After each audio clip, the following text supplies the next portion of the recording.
Good morning, everyone. Welcome to Mom Power. We are going to talk about today how to raise a leader. I'm just astonished in our country today that we're struggling to see leaders emerge in our country. And so I'm so excited to talk about this today. Moms have such a vital role in helping us raise a generation of leaders that we need for our economy, for our nation overall. So, welcome, Stan, to this conversation today. I know your personality is one as a leader, so I'm excited to chat with you about this. Thank you. Yes, I'm excited about this as well. Yeah, so one of the things that I love to help moms understand is that they actually may be raising a leader that may be just someone that our country needs or someone that our economy needs. Leaders, I want to talk about just that personality type for a minute and kind of explain. I just want to read some of the tendencies because moms sometimes may have this child in their household and they're stubborn, they're unwilling to do anything. They're hardcore, always trying to take the lead. They're the ones who are trying to tell everyone else what to do. So I just want to raise. So those are actually can be really good things if the moms can put it into perspective. So again, the leader dominant type, this is a personality that overall ends up to be someone who's decisive, assertive, very goal oriented. They want to achieve goals and objectives. That's what drives them. Very competitive, and I want to talk about that with you in just a moment. Self-reliant. Hey, I got this. I'm on my own. You don't have to do anything for me. I'm good, right? They're risk takers. They're not afraid to take risks. They like to do that and like to lead others to success. They're again problem solvers and very direct communicators. So sometimes I see some of the bullies on the playground are these leaders.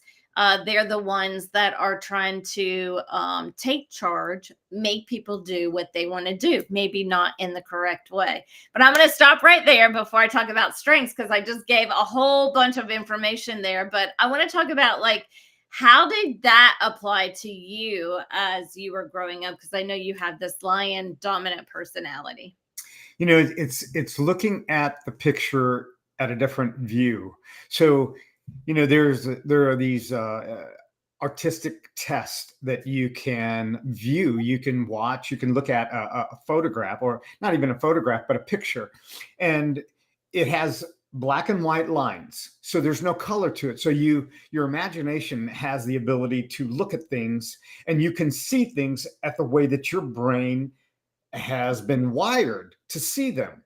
Now, from a leader's perspective, we might see things a little bit differently than the others around us see them. And it's not right or wrong, it's just different. And it's appreciating the difference that that personality type has the opportunity and also the objective to look at it differently. And when you tell a young leader, someone who is assertive, someone who is dominant, and not dominant in the respect that they're mean, they don't have to be a bully, but they can be a bully because they don't know how to channel what they want. And so a bully will actually take that desire to lead and not getting the affirmation in one environment, and now creating their own type of domination to lead in an obnoxious, what can be seen as an obnoxious way. Now, if I can add a comic strip to that, if you remember the movie, oh gosh, what's the name of they were superheroes. Anyway, it just slipped my mind. I'm seeing the dad in this red outfit. Incredibles. Okay. So remember Sid, who really wanted to be one of the Incredibles? Yeah. and he wasn't allowed to be. Yeah. And he idolized Mr. Incredible. Well, Mr. Incredible didn't want Sid to be part of what they did because he saw something not healthy in Sid. Well, Sid Yeah. then became this villain, and this is what happens. Yeah. And Yeah. so we can harness that and promote individual strengths Yeah. in a favorable method, then now we're nurturing and we're not suppressing. Yeah. So I how's that? love Yeah, I love the way that you set that up as seeing differently. Yeah, So we need to recognize that with all the personality types, whatever your dominant was, you're just seeing things differently. And right. so that's a good first recognition. Like a leader is just seeing things as an event of life and it's competitive and I want to take charge, right? So they're seeing things a little bit different. And that's a good thing because, again, I think we need some strong leaders Yes. for many places in our society. So, having those natural leaders who can take authority, who can look at a big picture quickly, make a decision and move on it, not be fearful, that allows us to streamline, create better things for our country, for people, for society, for our communities. This is like so important. So, how does a mom, and I think you hit on some of these things, if the mom knows she has this CEO, this entrepreneur, this political leader sitting in their home, and they just have this feeling inside of them, I know this child can be destined for a leadership position in our community, in our society. But meanwhile, I'm playing tug of war every day and it's exhausting me as a mom. What advice do you have? I know your mom must have been exhausted. I know you've talked Yeah. about kind of that battle that you went through. Yeah. But talk about that just a little bit. Like, how can moms find peace? And again, what you're saying is the encouragement and support, finding the good wave that will push their child forward, versus allowing that to become internally suppressed and them to maybe become something that wasn't as favorable as what they were intended to be. Yeah, and I think this goes as an overall for every individual, Yeah. and especially with moms because moms are given that nurturing uh, responsibility, Yeah. and they are typically around their children more than Yeah. dads are typically. So when we take the idea and we look at a child and we say, what is making them see this the way that they're seeing it? And when we have that empathy and Yeah. now we validate, I mean, as humans, we all want to be validated. Yeah. And as our children, like I have two granddaughters and they both have different identities, different personalities, Yeah. and they want to be validated in the way that they want to be validated rather than to fit them all in one, lump sum. Well, it's not that way. They're so unique in their identities that it's amazing. And it's nurturing and having the empathy towards that.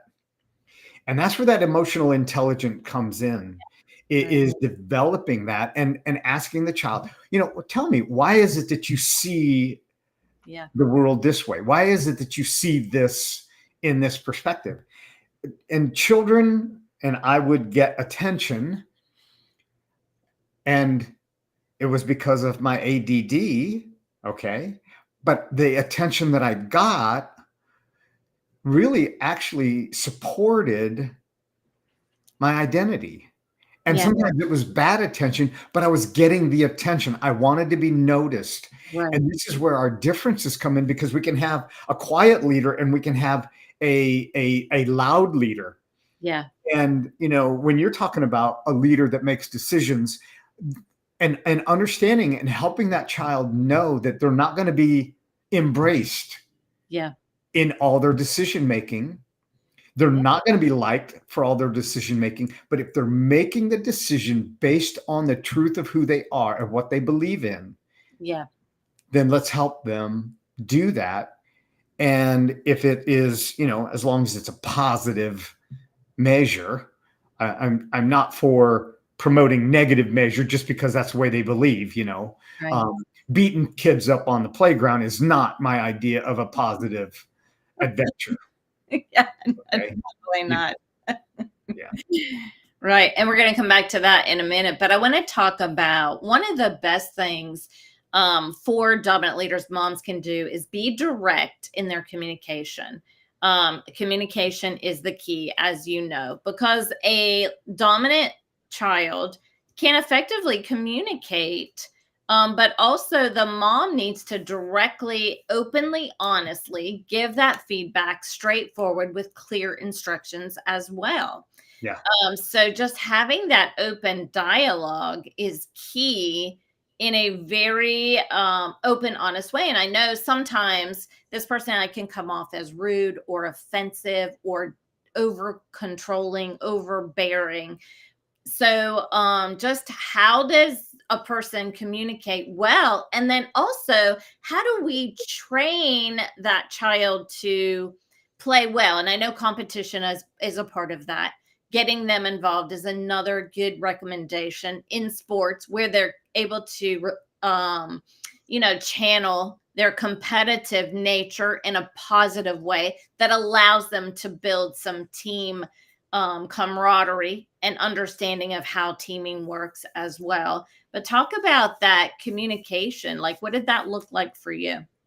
Well, any team environment, whether it is a sports or whether you're working for a company or you're part of an organization, there's boundaries. Yeah, And if you step outside of those boundaries, there's a consequence. yeah, And the consequence is actually designed to protect and provide a structure. When we understand that structure is actually the beneficial area for growth, yeah, then and when we can teach it that way, yeah, then it becomes a game. We gamify it, and there is yeah, support in staying within the boundary yeah, because now we can lead outside of the box, but still within a boundary of the company or the organization or the family function, yeah, or even if it's just a communication style. And yeah, it's teaching those healthy boundaries and also representing them is really what a child learns by what they see.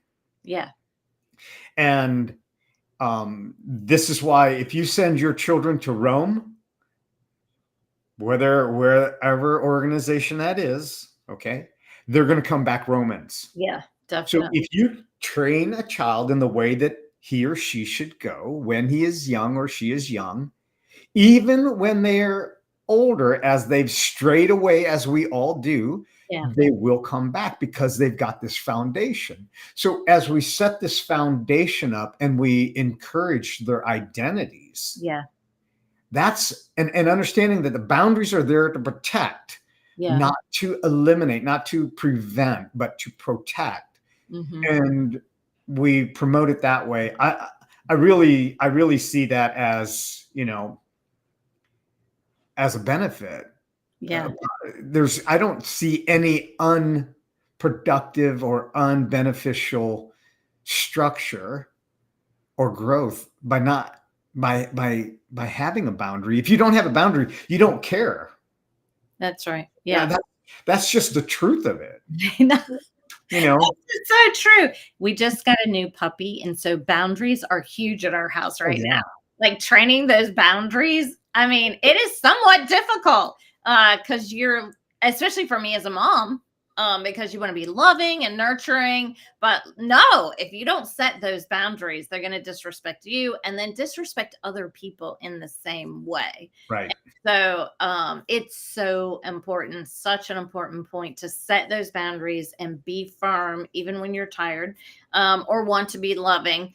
and supportive, you've got to keep those boundaries in place. So huge. And then also teaching them like respectful assertiveness, like how to respect individuals when we're talking to them. How to, and again, if they can learn that early, they'll realize that you can get more out of an individual, more relationship, more just moving forward momentum wise, if you're learning how to communicate assertively but effectively with another individual and understanding all the different personality types. One thing I want to say about this personality, though, is they really do have a hard time handling criticism.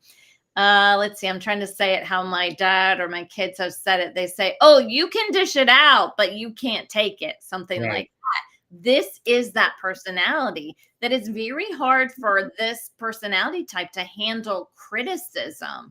So, what are some of the early things that we can do to help teach? Like, I'm not a big person on criticism. I've learned to take it over the years, but how do we help our children learn how to receive feedback that's critical and how to learn and grow from that? Well, that is a tough one because Yeah. even as an adult, just being transparent, it is difficult to take that criticism. But I have to ask the question, and when I'm sane, okay, when I'm thinking clearly, I ask the question: what else does this mean? Yeah. You know, I don't know what Sally's going through. I don't know what, Julie's going through. I don't know what has Yeah. brought them to a place where they've said something to me, and it's the way that I receive it. And if I learn this early on, if I Yeah. learn this principle, if I would have learned this principle early on, what else could it mean? Yeah. Then it may have eliminated some of the some of the taking it personal. Excuse me, taking it personal Yeah. and learning not to take things personally, Right. because that's just someone else, Yeah. and I don't know all that they've gone through. Yeah. So my perception is really what has formed throughout the day. I can wake up in a good mood. I can wake up on the right side of the bed, or I can wake up on the underside of the bed. Yeah.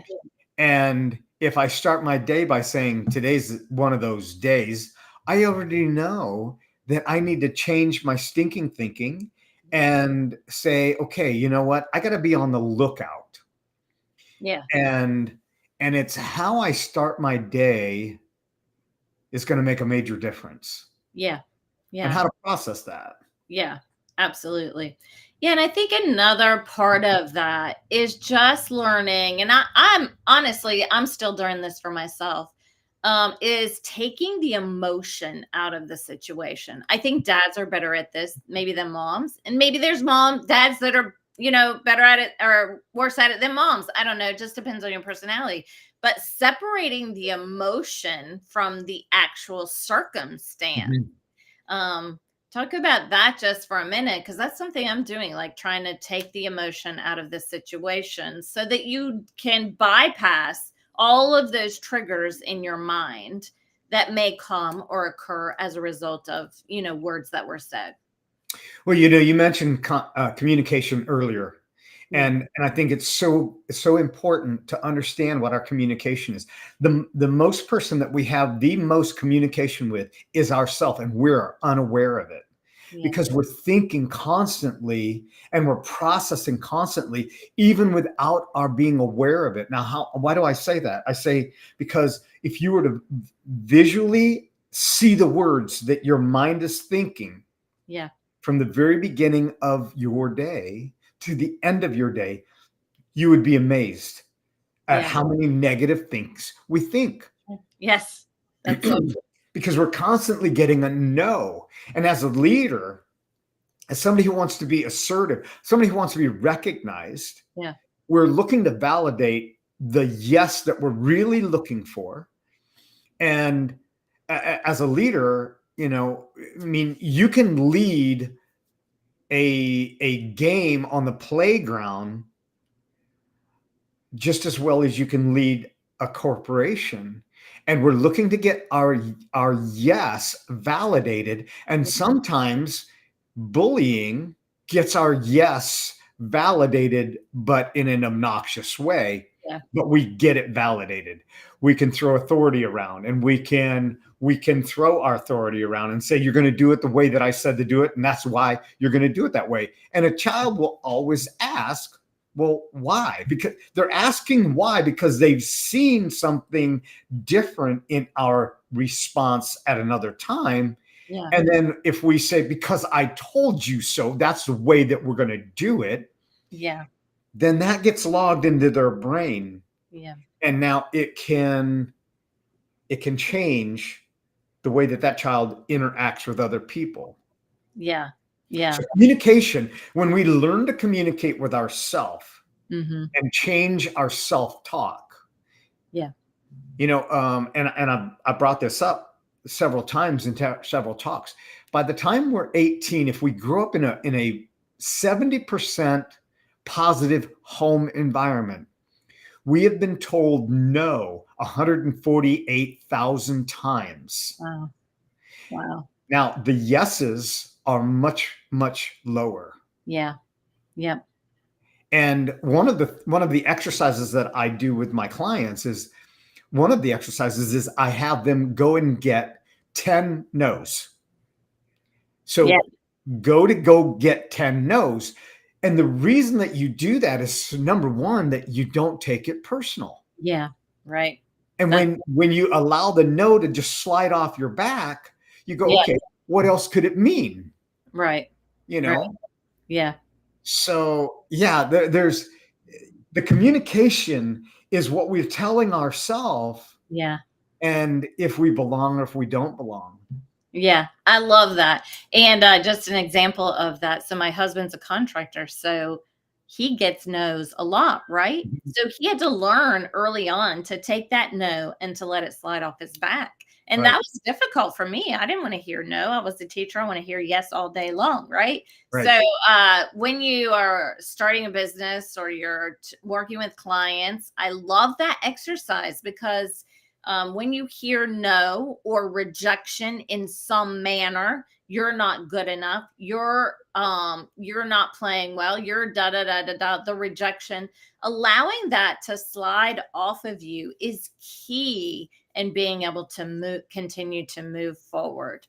Just again, taking that emotion out of it. I know we refer to it today as emotional intelligence, like to recognize and then to manage your emotions. But again, I used to have this little phase. I'd say like, oh, I'm going to take this little emotion and I'm just going to set it in a box in the closet so that I'm just going to put it there. Maybe I'll deal with it. Maybe I won't. But that removes the emotion out of the circumstance. So just different ways, fine. And like you said, monitor yourself during the day. I started doing that recently because I thought, oh, pretty happy-go-lucky. Like I do have the happy-go-lucky personality, but as I monitor different situations, oh my gosh, I did get angry. Oh my gosh, I did have self-thoughts about myself not being good enough, or just recognize those emotions, those things that you're telling yourself. I mean, that's a huge exercise for anyone for the day. So yeah, absolutely. So, I would challenge moms, I guess. Oh, the one other thing I want to talk about is this personality type. I believe, it really requires a strong need for patience. I had a lot of people over my lifetime say, you have the patience of Job, right? That's because I dealt with a lot of kids in a lot of classrooms, but it does require a lot of patience.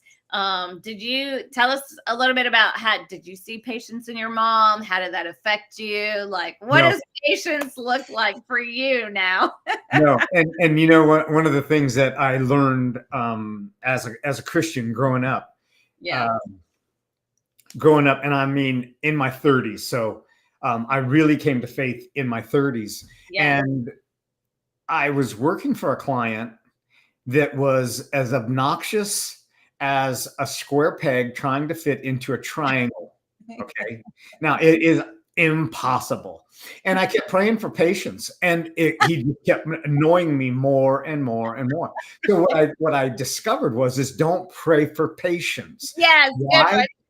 Why you don't pray for patience is the only way you learn it is by going through trials. So let's look at another opportunity for patience and Yeah. look at the situation differently. How am I showing up? Yeah. How am I bringing myself Yeah. so that I'm feeding the environment that I'm in? Because I'm one element of Yeah. an environment. And so my mom did not have a lot of patience. Hmm. At least this is my perspective. See, Right. I don't think she had a lot of patience. She was very firm. And when she said something, all she needed to do was look, and Right. that's all it took. And I knew. Right. And, when she said my middle name following my first name, I knew that something was not going to be well. But what I learned through that is that I became a person that I wanted to be. Yeah. I wanted to receive. So I learned, through, hey, they say you can attract more bees with honey than you can with vinegar. Yeah. Okay. It's the same thing. And it is in our tone, it is in the way that we wake up in the morning, it is in the language that we're saying to ourselves before anybody comes into our space Yeah. as to how that patience will be displayed or exemplified. And I was on a construction job site, a commercial site, and the general contractor was observing how I was dealing with my crew, Yeah. and they had some ideas, and I allowed them to process, and he's watching. And then when we dispersed, he came over and he said, "You're very good at that." And I'm like, "What are you talking about?" He said, "The way that you dealt with them, Yeah. you allowed their ideas that weren't really good Yeah. to be expressed, That's and awesome. then you guided them gently in a direction that you wanted them to go. And Yeah. that is a skill." Yeah. It is And I wasn't aware that I was doing it because it's something that is part of my identity. So when we make that part of identity, now let me tell you, just I'll be very clear. I don't get it right all the time. yeah. Okay. Yeah. I don't throw golf clubs because I don't golf. Okay. So, but I'm sure, if I did, there were more days than I care to admit that I cleared my desk off and then had to pick up all the papers. Okay. So, um, but here's the thing. We're human. Yeah. And when Right. we can appreciate our emotions and we can appreciate the ideas, then we can express patience without praying for it, or saying, Yeah. I've been so patient with you. Now you found my last nerve. Well, trust me, I thought I found my last nerve years ago, and somebody continues to find a new last nerve. So I've got a lot of nerves inside of me, and I'm thankful for that. Yeah, that's right. And also, I just want to encourage moms. I think one thing that I learned along the way is just I know we've talked about this before, but take a 2-minute timeout. Like sometimes just walk in the bathroom and just like shut the door for a minute. Now, I know that's hard with moms, kids, animals, everything, trying to get in there with you, but sometimes moms just need a 2-minute timeout. Just a 2-minute timeout. We all need sometimes just a 2-minute. I'm just going to walk outside here for 2 minutes. I'm going to go to this quiet place. Sometimes I just want to get in the car, drive to the store by myself to have that 2 minute. I just need 2 minutes to decompress and recompose myself. So, allowing yourself that 2-minute decompression, that few minutes to just like, let me get rid of this emotion so I can move forward is super key. Yes. Yeah. Yeah. And helping a child, also, you know, take just some short breaths, some deep, short period breath, and just help them to process. And this is something else that I encourage my clients to do is just, I'll be on the phone with somebody that I've never met, Yeah. and you can tell that they're having a bad day. And I'll say, it sounds like you've got some real stress in your job. And they'll say, yeah, I deal with this all day long. Yeah. And I say, well, in just a couple minutes, if you just place your hand on your chest Yeah. and take a deep breath in through your nose, 5 seconds, and then hold it for 5 seconds, and then slowly exhale for Yeah. 8 seconds, Yeah. and do that 3 or 4 times. Yeah. It's amazing what it does to the cortisol that's in our bodies and allows us to calm down. So if we teach our children to do that, Yeah. they can do that without hyperventilating, getting anxious, and just getting back grounded. Yeah. That can make a major play on an impact. Yeah, it can. And one time I heard a lady, she was a good friend of mine. She was a marriage psychologist, and she said, the best thing you can do is take a time out, like call time. Like if you are just like ready to go at it, or you're already going at it, somebody just needs to say time out. And then Yeah. everybody takes a little chill pill and takes the time out. And I know it's hard to do that when emotions are rising. Again, Yeah. being aware of your emotions. Learn, discipline yourself to call time out, just walk away, diffuse, come back at a later time. It's usually you can work it out at that point in time. But with children, especially, hey, time out. Let's just take a minute here to walk away, and then we'll come back and look at it again a second time. Yeah. Yeah. We all want to be validated. We Yeah. all want our point to be validated. And it is in the appreciation of that validation that giving that time out to, permission for the timeout, Yeah. to come up and say, look, I'm right and you're right. Yeah. But I'm gonna let's break for just a moment and Yeah. then come back to this. Yeah. Don't avoid the topic or avoid the situation, you know, and have healthy consequences. Yeah. If somebody storms off and slams the door, there's a healthy consequence of, hey, you know what? That's not acceptable. Yeah. What would be a better way to vent your aggression or your point? What is that? A squeezy ball? Yeah. Something, and appreciating the personality type. So Yeah. yeah. Yeah. Absolutely. And I know one of those recommendations too for boys, somebody told my mom for my brother one time, you need to hang one of those punching bags in your basement. Yeah. So I know there's all types of solutions. Again, giving a healthy way to get out the emotion. Again, just realizing that it's emotion and this is a training and a nurturing opportunity. So trying to keep in mind all the things while you're going through that is huge. I hope we provided some value today. I'm sure. I thought it was a great conversation. Thank you for helping us understand that a little bit better. Again, just to recap, they're very competitive. So find a competitive place. Criticism is a big deal. So help them understand how to receive the criticism effectively, call a time out, model tons of patience and understanding. I know we can say all these things, but if you can just take one of those things today and try to incorporate it into your home, it will make such a huge difference long term as you're developing that leader that God has placed in your home to raise. And we're appreciative of your mom, Stan, doing that, and of our moms who were always there to help train and nurture us in the way that we should go. So awesome. All right. If you got any value out of this today, please like, please subscribe. I appreciate you being here, and we look forward to seeing you next week. Take care on Mom Power. Moms, be powerful this week.